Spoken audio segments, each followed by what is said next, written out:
One पंच man का episode number 7 start होता है एक बड़े से एस्ट्रॉइड के साथ में जो धरती की तरफ बढ़ने लग रहा था। वहीं हर कोई डर चुका है और अपनी जान बचाने के लिए सिटी जी को खाली कर रहा है क्योंकि वहां पर ये एस्ट्रॉइड गिरने वाला था।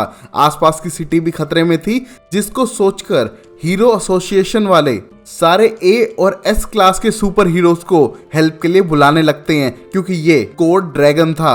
यहाँ पर जेनोस को भी ये मैसेज आया था जिसके लिए वो साइतामा को इन्फॉर्म करने के बाद सीधा सिटी जी के हेडक्वार्टर्स की तरफ बढ़ने लगता है। यहाँ पर साइतामा आराम से रिलैक्स कर रहा है और जेनोस जाके पता लगाता है कि किस तरह सिल्वर फैंग जो क्लास एस का रैंक 3 है उसको छोड़कर वहां पर कोई भी नहीं आया। डर के मारे सब पीछे हट चुके हैं क्योंकि ये डेंजर सिचुएशन थी। यहाँ पर एक बड़ा सा एस्ट्रॉइड पूरी सिटी के साथ साथ आसपास की सिटीज को भी तबाह कर देगा, जो बिल्कुल भी सही नहीं होगा। और जिसको अपनी जान बचानी है वो जा सकता है, चाहे तो अब जेनोस भी जा सकता है, बट सिल्वर फैंग यहीं पर रुकेगा जिससे कि वो इसका सामना कर सके। बट तभी जेनोस भी यहाँ रुकने का ठान लेता है और यहाँ रुककर इस बड़े से एस्ट्रॉइड को तोड़ने के लिए अपने सारे वेपन्स को निकाल कर रेडी होता है। नेक्स्ट मोमेंट पे सिल्वर फैंग बताता है कि वो बहुत ज्यादा ब्रेव है जो ऐसा कर रहा है, क्योंकि 35 मिनट बाद ये शहर पूरी तरह से डिस्ट्रॉय हो जाएगा।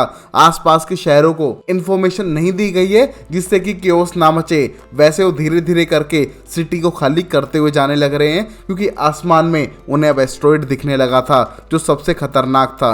वहीं जेनोस उन सारे जाम्स को क्लियर करते हुए अपने सुपर वेपन को निकालता है और उसको पहनने के बाद रेडी था उस एस्ट्रॉइड को डिस्ट्रॉय करने के लिए। जहां पर सिल्वर फैंग उसे रोकता है क्योंकि मेटल नाइट अपने साइबोर्ग वाले रिमोट कंट्रोल्ड सूट को लेके यहाँ पर आ चुका था, जिससे वो मिसाइल लॉन्च करता है और एस्ट्रॉइड को तबाह करने की कोशिश करता है। बट जैसे ही धुआं हटता है पता चलता है कि एस्ट्रॉइड को कुछ भी नहीं हुआ है, जिससे वो डर चुके थे। और यहाँ जेनोस अपना वेपन रेडी करता है और अपनी पूरी कोर स्ट्रेंथ से उस एस्ट्रॉइड को रोकने की कोशिश कर रहा था। यहाँ उसने अपनी पूरी पावर खत्म कर दी और तभी जेनोस ने हार भी मान ली कि शायद अब उसकी मौत इसी बड़े एस्ट्रॉइड के हाथों होगी। बट यहाँ ये बात साइतामा को पता चलती है और वो तुरंत वहां पर आकर उस एस्ट्रॉइड से भिड़ने के लिए रेडी था, क्योंकि वो जेनोस और बाकी सबको ऐसे मरने नहीं देगा।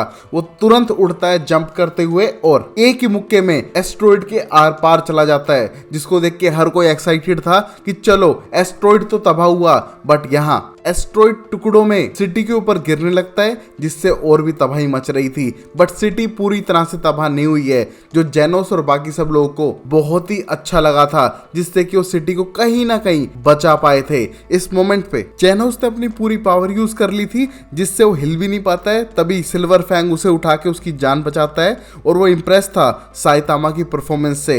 यहाँ पर सिल्वर फैंग को भी लगता है कि साइतामा को तो एस क्लास का हीरो होना चाहिए क्योंकि उसकी स्ट्रेंथ दूसरों से बहुत ज्यादा है। और वहीं 3 दिन बाद ये शहर का बहुत बड़ा हिस्सा तबाह हो चुका है और ये सब न्यूज में बताया जा रहा था कि किस तरह शहर के बहुत बड़े बड़े हिस्से डिस्ट्रॉय हो चुके हैं, बट पूरा शहर डिस्ट्रॉय नहीं हुआ है, जिसको देखकर जेनोस और साइतामा बहुत ज्यादा प्राउड फील करते हैं। बट यार जेनोस को पता है बहुत सारे लोग हेट कर रहे हैं साइतामा को कि उसने इन पत्थरों को जमीन पे गिरने क्यों दिया। उन्हें ये परवाह नहीं है कि अगर पूरा एस्ट्रॉइड गिरता तो सब खत्म हो जाता। उन्हें सिर्फ ये गुस्सा है कि छोटे हिस्सों में पत्थर गिरे तो आधी सिटी तबाह हो गई। उनके लिए तो पूरी सिटी को बचाना जरूरी था, जो शायद साइतामा नहीं कर पाया था। बट ये बात तो जेनोस साइतामा को नहीं बताता है, जो इंटरनेट पे चलने लग रही थी। वहीं जेनोस को लगता है कि हीरो एसोसिएशन को सबसे पहले साइतामा को इन्फॉर्म करना चाहिए था, तभी वो शायद सब लोगों की जान बचा पाता और पूरे शहर को भी, क्योंकि वो सबसे ज्यादा पावरफुल है। चाहे लोग माने ना माने, उसको पता है कि सबसे ज्यादा पावरफुल साइतामा है और डाउन टू अर्थ भी, जिसकी वो बहुत ज्यादा रिस्पेक्ट करता है। यहाँ अब उनकी रैंकिंग भी बढ़ चुकी है, जहाँ जेनोस क्लास एस के 17 से 16 नंबर पे आ चुका है और मेटल नाइट अपने साइबोर्ग रोबोट की हेल्प से 7 से 6 रैंक पे जा चुका है और साइतामा क्लास सी की 342 रैंक से सीधा 5th रैंक पे आ चुका है, जिसको देख के बहुत ज्यादा सरप्राइज है कि उसे इतनी जल्दी प्रमोशन मिल गया। बट यहाँ जेनोस का कहना था कि यहाँ मास्टर साइतामा क्लास एस या फिर ए के हीरो हैं, उनको छोटी रैंक पे रखना बिल्कुल भी सही नहीं है, जिससे वो डिसएग्री करता है स्पेशली हीरो एसोसिएशन वालों से।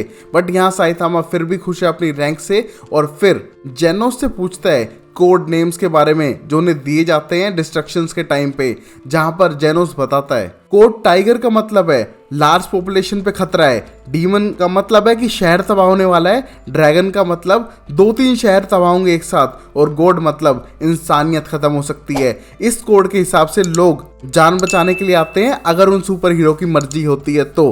कुछ सुपर हीरो अपने आप को बचाने के लिए भाग भी जाते हैं, जिसको सुन के साइतामा को बिल्कुल अच्छा नहीं लगता, क्योंकि उन सुपर हीरो का काम ही है लोगों की जान बचाना, जिसके लिए वो हमेशा रेडी रहेगा। ये देखकर जेनोस और भी बड़ा फैन हो चुका था साइतामा का। जहां साइतामा बाहर घूमने के लिए जाने लगता है बट जेनोस उसे रोकता है, बट साइतामा उसकी बिना सुने अकेले बाहर जाने लगता है, जहां सब लोग अपना सामान पैक करके यहाँ से जाने की तैयारी कर रहे थे। लगभग सब कुछ ही तबाह हो चुका था, जिसे साइतामा देख के थोड़ा निराश हो रहा है। बट तभी टैंक टॉप टाइगर वहां पर आता है, जो साइतामा को ब्लेम करता है कि वो बहुत बड़ा चीटर है और उसने क्लास ए के हीरो के वर्क को अपना दिखा के रैंक हासिल किया उनसे ऊपर, जो बिल्कुल भी सही नहीं है। यहाँ पर उसने अपने brother tank top black hole को भी बुला लिया था, जो दोनों साजिश रचते हैं साइतामा को उसकी जॉब छुड़ाने के लिए, जिससे कि उनकी रैंक बढ़े और साइतामा उनके बीच में ना आए। यहाँ पब्लिक को इकट्ठा करके ब्लेम करते हैं कि ये सारी डिस्ट्रक्शन साइतामा ने की है। यहाँ उसकी आर्ग्यूमेंट को सुन के लोग इकट्ठा भी होने लगते हैं और ब्लेम भी करते हैं साइतामा पे, जहां पर साइतामा चुपचाप ये सब सुनने लग रहा था। और tank top black hole believe दिलाता है लोगों को कि तबाही को रोका जा सकता था, ये सब साइतामा ने किया है और वो हीरो बनने के लायक नहीं है, उसे अपनी पोस्ट से रिजाइन कर देना चाहिए। यहाँ पर साइतामा चुपचाप ये सब सुन रहा था और सिल्वर फैंग दूर खड़ा समझ पा रहा था कि साइतामा बहुत ज्यादा स्ट्रॉन्ग है। वो अपने फिजिकल स्ट्रेंथ के साथ साथ मेंटल कोर को भी बहुत ज़्यादा स्ट्रॉन्ग रखता है और शायद उस पे इन सब बातों का कोई असर होना नहीं चाहिए और वो हमेशा अब उसे सपोर्ट करेगा। यहाँ पर छोटे मोटे हीरो टाइगर और ब्लैक होल टाइप कभी भी टॉप एस में जा ही नहीं सकते हैं, क्योंकि उनकी सोच छोटी है। वो सिर्फ छोटे मोटे बहानों को ढूंढकर ऊपर बढ़ने की कोशिश करते हैं और इस साइतामा को हार्म भी करने की कोशिश करेंगे। जहां ब्लैक होल और टाइगर ट्रिगर करने की कोशिश करते हैं साइतामा को और ना होने पे उस पर अटैक करते हैं, बट ब्लैक होल का हाथ मोड़ते हुए साइतामा साफ करता है कि उसने तो प्यार से दबाया है, अभी मारा तो है ही नहीं, और उसने किसी भी सिटी को तबाह नहीं किया है, उसने सबकी जान बचाने की कोशिश की है। अगर लोगों को ब्लेम करना ही है तो सीधा एस्ट्रॉइड को जाके करे जो उनके सिटी के ऊपर गिरने लग रहा था। उसने थोड़ी जान बचा दी तो गलती की क्या, और लोगों पे चिल्लाना शुरू कर देता है। यहाँ लोग चुप हो चुके थे और टैंक टॉप ब्रदर्स अब शायद कभी भी साइतामा से पंगा नहीं लेंगे। इसी मोमेंट पे जेनोस इस पंगे के बारे में इंटरनेट पे पढ़ता है और सीधा जाता है साइतामा को वहां से ले जाने के लिए, क्योंकि वो चाहता नहीं है कि वो पब्लिक से भिड़े और अपनी और रेपुटेशन डाउन करे। जहां अब जेनोस की बात सुन के साइतामा उसके साथ जाने के लिए तैयार भी था और एक्सप्लेन करता है कि किस तरह लोगों को पता नहीं है कि कितना बड़ा काम किया है साइतामा ने। शायद वो अकेला है जिसे साइतामा की महानता के बारे में पता है और वो उसकी बहुत ज़्यादा रिस्पेक्ट भी करता है, और वापस उसे घर लेके जाने लगता है जिससे कि वो किसी और के साथ आर्ग्यूमेंट ना करे। और अब एंडिंग में हम देख पाते हैं मॉन्स्टर्स को जो पानी के अंदर बात कर रही थी कि किस तरह एक छोटे से हीरो ने बड़े से एस्ट्रॉइड को तबाह कर दिया है। शायद वो बहुत ज़्यादा खतरनाक है, बट कुछ मॉन्स्टर्स उसे ना डरते हुए अभी अर्थ पे अटैक करने का प्लान बना रहे थे, जो हम अगले एपिसोड में देखेंगे। तब तक के लिए वीडियो को लाइक करो, चैनल को सब्सक्राइब करो, देखते रहो show time explainer amazing series के लिए।